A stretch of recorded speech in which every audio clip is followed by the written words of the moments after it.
শুভ সন্ধে বন্ধুরা, সকলে কেমন আছো? আশা করি সকলেই ভালো আছো।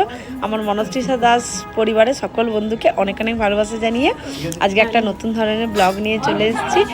তোমরা তো জানোই যে আমার বান্ধবী গীতা, তো গীতার ছেলের বেশ দুদিন আগে জন্মদিন ছিল, তো সেই উপলক্ষে আমরা ওদের বাড়িতে গিয়েছিলাম। ওই দিনটা খুব ভীষণ মজা করে আমরা কাটিয়েছি। খুব বেশি লোকজন ছিল না, আমরা এই বান্ধবীরা 5 জনই ছিলাম, তাদের পরিবার ছিল।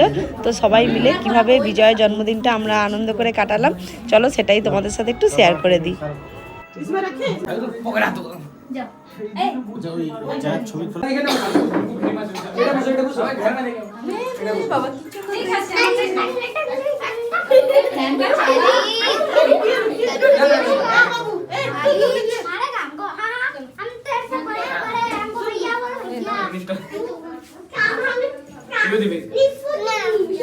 এ বাবু এরকম একটা বনি নিবি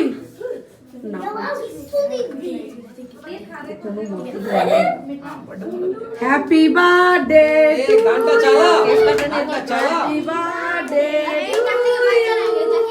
হ্যাপি বার্থডে কি ডিয়ার কি বিজয় হ্যাপি বার্থডে টু ইউ গান গাচ্ছে ওদেরকে বললাম কাজ ই ধান দুপো দিতে দিচ্ছে তো ওইটাই বলতে দিচ্ছি আমরা সবসময় কেক কাটা শুভ জন্মদিন বিজয় শুভ জন্মদিন বিজয়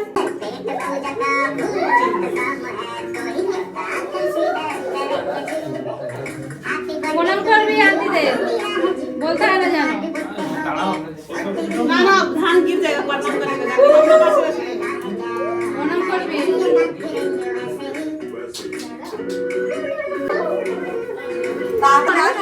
আমি জানাতে করি আমি জানাতে গেলে বাহাতটা মনে হচ্ছে কেমন একটা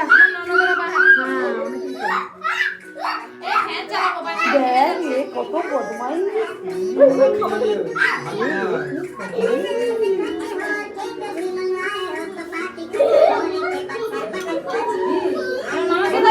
এদিকে সামনে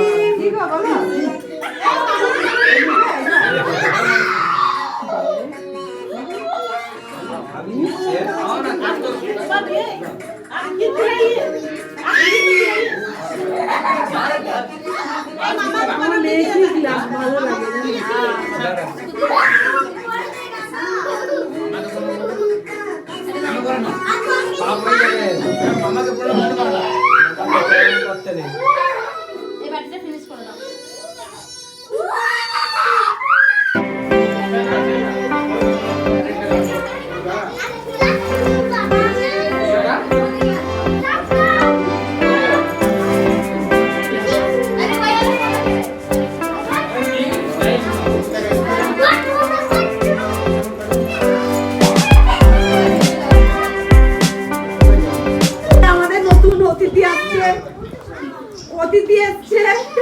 অতিথি 9টা 4-এ ঢুকলো এ বাবুর উপর এই সব ছেড়ে দাও বাচ্চারা এই চিয়াস করে দাও और ज्यादा मिलेगा स्नैपचैट चुप कर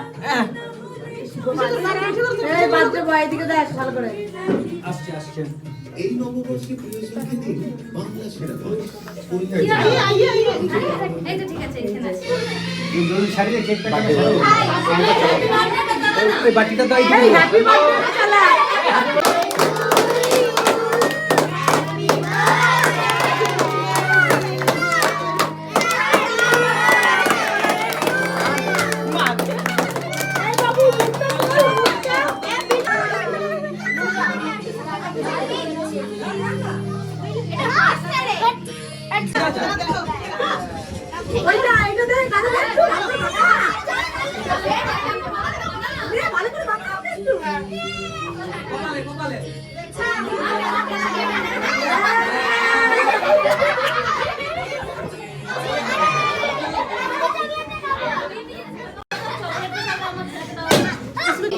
মেনুতে ছিল হচ্ছে ফ্রাইড রাইস আর গরম গরম কচুরি, আর তার সাথে ছিল বাটার পনির, আর চিলি মাশরুম আর হচ্ছে এঁচোড় আলু দিয়ে একটা সবজি, আর বাকি ছিল মিষ্টি পায়েস, সে তো থাকবেই।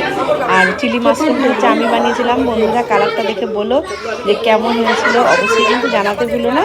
হ্যাঁ, বাকি রান্নাগুলো সব বিজয়ের মাই করেছিল, গীতা, তবে ওর রান্নাগুলো ভীষণ ভালো হয়েছিল। পনিরটাও খুব সুন্দর খেতে হয়েছিল, আর এঁচোড়টাও বেশ অন্যরকম স্বাদের হয়েছিল। মানে আমরা তো সবসময় আদা রসুন পেঁয়াজ দিয়েই এঁচোড় রান্না করি, যেহেতু ওরা জন্মদিনের দিন হচ্ছে পেঁয়াজ রসুন খায় না, তো সেই জন্য ওরা একটু নিরামিষ কাজু আর চারমগজ বাটা দিয়ে এঁচোড়টা করেছিল। তবে খেতে কিন্তু ভীষণ সুন্দর হয়েছিল। আর গীতার হাতে তো স্পেশাল পায়েস রয়েইছে। চলো আজকে একটা ছোট্ট ব্লগ তোমাদের সাথে শেয়ার করলাম। যদি ভালো লেগে থাকে তাহলে অবশ্যই বলবো ভিডিওটা শেয়ার করে, পেজটা ফলো করে পাশে থাকার জন্য। টাটা।